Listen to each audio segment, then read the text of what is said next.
Good morning, ladies and gentlemen. Today is Thursday, July 28th. We usually start our videos in the giant pumpkin patch. Figured out the other day that we call ourselves the Hatton Homestead and haven't showed you guys anything but the patch. So we're going to do a quick full property tour and give you guys just a heads up on everything we're doing here other than the giant pumpkin patch. So here we got my youngest daughter's bug house with her sunflower garden that she's got up and going. Looking really good. Head over here behind the pole barn. Got some weeding to do. Always something to do. A couple butterfly bushes planted next to the pole barn here. So we went to our local soil and water department a couple years ago and got the rain catchment barrels in the system. So there's 110 gallons, about 100 gallons rainwater, and all that stuff fills up. We got our chicken fortress with our chicken coop that we built. Got the nesting boxes and everything on the outside so we could access our eggs pretty easily.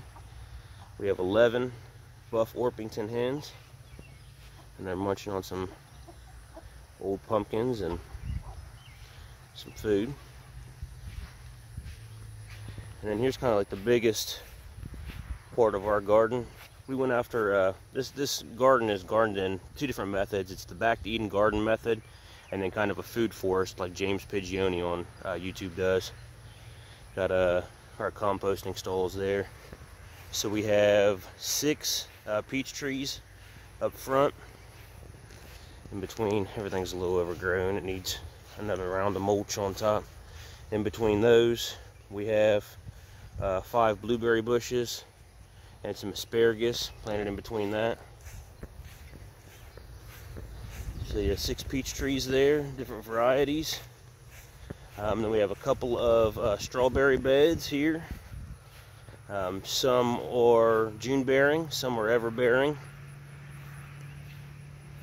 A couple more strawberry beds in the middle there. This is our oldest daughter's melons. She's got some watermelons going and looking really good, rocking along. And then behind that we have 8 apple trees. So we have 8 apple trees of different varieties. Most of them pretty disease resistant varieties. We see a lot of cedar apple rust or juniper rust here, so got to try to avoid that.